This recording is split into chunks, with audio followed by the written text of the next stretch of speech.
Pada suatu hari, Junet dan temannya yang bernama Sugeng melamar pekerjaan di sebuah pabrik, guys.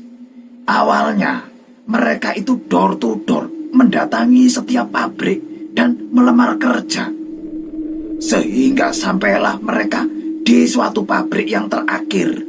Mereka langsung diterima, guys, tanpa interview. Keesokan harinya, mereka itu disuruh langsung bekerja. Dalam pemikiran Junet, mungkin saat itu pabrik sedang membutuhkan banyak sekali karyawan.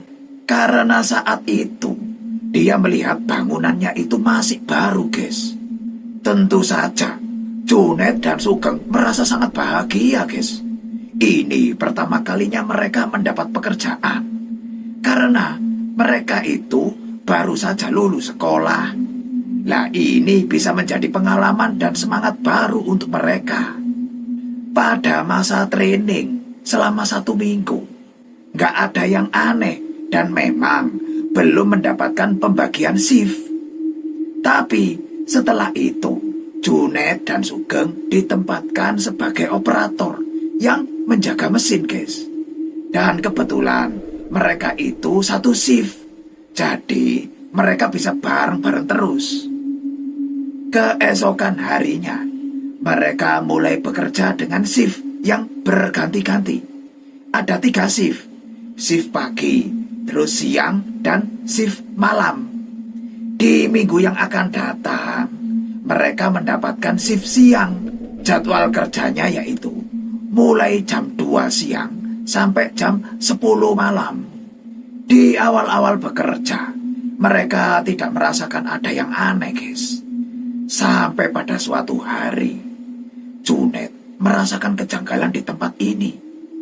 Entah perasaan atau apa, Junet merasa sering melihat sosok hitam yang berkelebatan, guys. Di pabrik ini, kalau sudah maghrib, akan sepi, guys.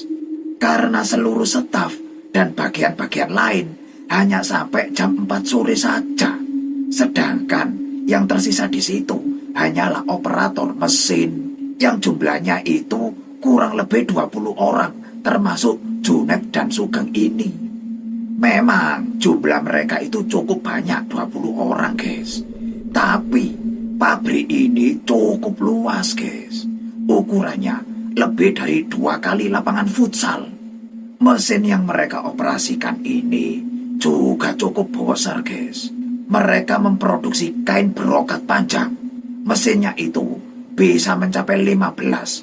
Memiliki 2 tingkat, atas dan bawah. Satu mesin dijaga oleh 2 orang. Bisa dibayangkan, guys. Mereka itu akan bekerja sendiri-sendiri, guys.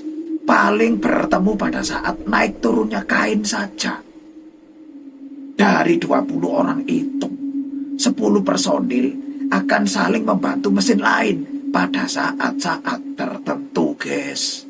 Saat itu, waktu Junet sedang berkeliling ngecek mesin, tiba-tiba, guys, Junet itu merasakan ada yang mengikutinya dari belakang, loh.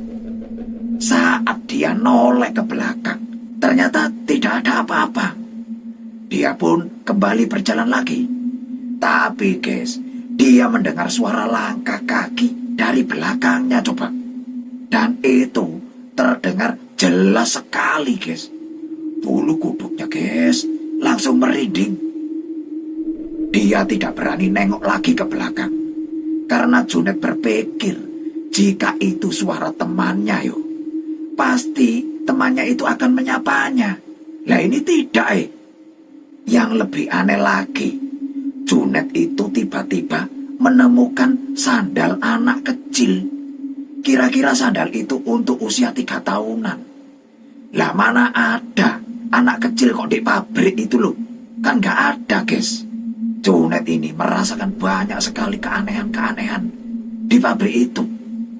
Saat itu, Junet itu sedang menata skoci. Dia itu merapikannya karena sebentar lagi mereka akan pulang. Waktu itu, posisi berdirinya Junet ini menghadap ke pintu bangunan pabrik yang besar. Lah, Di samping pintu itu ada toilet, guys. Dan toilet itu pintunya itu terbuka. Di dalam toilet itu ada 6 sekat. Saat dia melihat ke arah toilet, lagi-lagi guys, dia menangkap bayangan hitam berkelebat. Tapi kali ini kelebatannya itu tidak sekali tok guys, tapi berkali-kali. Semakin diperhatikan, semakin jelas. Bukan sebuah perasaan lagi guys. Dalam hati dia bertanya-tanya guys, siapa yang sedang berada di WC itu?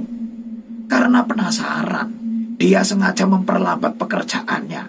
Karena dia ingin menunggu kira-kira siapa yang akan keluar dari WC itu. Alhasil, sampai jam pulang tiba, tidak ada yang keluar dari toilet itu guys. Saat pengecekan, seluruh personil sudah lengkap 20 orang. Saat itu guys, Junet langsung bergidik ngeri dah. Tapi guys, mulutnya ini masih bungkam, tidak memberitahu Sugeng ataupun bertanya kepada dia apakah dia mengalami keanehan yang sama atau tidak. Dia itu cuma bungkam saja, disimpan sendiri guys. Setelah seminggu, mereka pun melakukan pergantian shift lagi. Kali ini mereka bertugas di shift pagi. Sugeng mengajak Junet untuk tinggal di mes saja. Karena kalau harus pulang pergi itu kan capek sekali guys. Jarak rumah mereka dengan pabrik itu sekitar 1 jaman. Kalau ngontrak ya sayang sekali, ada yang gratis kok pilih yang bayar. Kan sayang guys. Nah, pabrik ini memiliki mes untuk cewek dan cowok secara terpisah. Mes cowok di sebelah kanan pabrik dan mes cewek di sebelah kiri pabrik. Lalu di sebelah mes cewek itu ada kantin. Lah, singkat cerita guys, akhirnya mereka memutuskan untuk tinggal di mes saja. Lah, keputusan mereka ini benar sangat tepat sekali. Setelah pulang kerja, mereka bisa langsung tidur dan istirahat. Meskipun bising suara mesin di samping yo, tapi mereka itu menghemat waktu dan biaya. Di mes itu mereka menempati satu kamar yang sama guys. Jadi satu kamar berdua gitu. Karena memang di kamar itu ada 2 tempat tidur. Dan ukuran kamar itu cukup luas guys. Lah, sejak di mes, alhamdulillahnya Junet sudah tidak menemukan hal-hal yang janggal lagi. Tapi guys, di hari ketiga mereka di mes, Sugeng malah jadi pemurung dan pendiam. Awalnya Junet tidak bertanya apa-apa. Takutnya Sugeng punya masalah pribadi atau apa. Tapi pas sarapan di kantin guys, dia itu mulai bercerita guys. Sugeng itu ngomong kalau semalam dia melihat hantu. Serius kamu Geng? Loh iya kok. Jadi tadi malam itu mereka berdua itu kan lagi nonton bola di TV. Tempatnya itu di ruangan tengah. Lah, habis nonton bola, mereka semua itu ketiduran guys. Saat itu, tiba-tiba Sugeng itu terbangun sekitar jam 2-an. Dia itu terbangun karena suara berisik TV yang masih nyala guys. Setelah itu, Sugeng lalu mematikan TV tersebut. Tiba-tiba guys, dia itu mendengar suara ketukan yang terus-menerus. Dia kira ada teman lain yang mau masuk, tapi pintunya terkunci gitu. Pas dicek sama Sugeng, ternyata guys, tidak ada siapa-siapa di luar. Akhirnya, dia menutup kembali pintu itu guys. Saat dia akan kembali ke ruangan tengah guys, tiba-tiba dia melihat seseorang yang sedang mengetuk-ngetuk pintu kamar mereka. Tapi guys, orang itu tidak mengetuk dengan tangan guys, tapi dengan kepala gini loh. Awalnya Sugeng mikir, mungkin ini adalah salah satu karyawan pabrik yang suka tidur sambil jalan. Dalam hati, Sugeng ini berniat untuk membangunkan orang itu. Takutnya terjadi apa-apa nanti kalau bentur-benturkan kepala terus. Tapi guys, ketika Sugeng mendekati orang itu guys tiba-tiba membalikkan badannya guys. Seketika Sugeng melihat orang itu dengan tubuh yang hancur guys, seperti bekas luka bakar di sekucur tubuhnya guys. Melihat itu, dia langsung tidak bisa berbuat apa-apa guys. Sugeng itu, situasi semakin mengerikan saat sosok itu tersenyum guys, menyeringai kepadanya. Tubuh Sugeng langsung bergetar hebat gini guys. Dan akhirnya dia langsung terkulai lemas, tak berdaya guys, pingsan. Singkat cerita, pagi pun tiba guys. Sugeng akhirnya terbangun. Dia sangat yakin kalau kejadian tadi malam itu bukanlah mimpi, karena dia terbangun di lantai dekat ruang tengah, tidak di kamar. Junet yang mendengar cerita itu jadi yakin guys, kalau memang ada yang tidak beres dengan pabrik ini. Suatu hari, tibalah saat pergantian shift guys. Kali ini adalah shift malam. Mereka itu harus bertugas mulai dari jam 10 malam sampai jam 6 pagi. Di awal-awal pergantian shift, Junet melihat gelagat yang aneh dari Pak Joni. Pak Joni ini adalah mandor pada malam itu. Dia itu sedang mengelilingi setiap mesin guys. Tapi dia sambil membawa setengah gelas kopi dan sebatang rokok yang menyala. Hari itu memang adalah malam Jumat guys. Entah kenapa Pak Joni melakukan hal itu. Mungkin ada kaitannya dengan hal-hal aneh yang terjadi di pabrik ini. Setelah yang dialami Sugeng kemarin guys ya, mereka itu sebenarnya berniat mau mencari kos-kosan saja. Tapi rencana itu akan dilakukan setelah shift malam, yaitu 6 hari lagi. Saat itu Junet sudah tidak mendapatkan gangguan-gangguan apapun lagi. Tapi guys, Sugeng yang menjadi sering. Suatu hari saat dia sedang mengganti sekoci, tiba-tiba guys, dari belakang itu ada yang mencolek punggungnya Sugeng. Dia kira itu adalah Junet temannya itu. Tapi pada saat dia menoleh, loh lah kok gak ada siapa-siapa sih gitu. Hal itu guys terus berulang sampai 3 kali. Saat berikutnya guys, pas Sugeng menoleh, dia melihat seorang anak kecil. Tapi guys, tubuhnya itu hitam semua. Anak kecil itu lalu tertawa guys. Tertawa di hadapan Sugeng.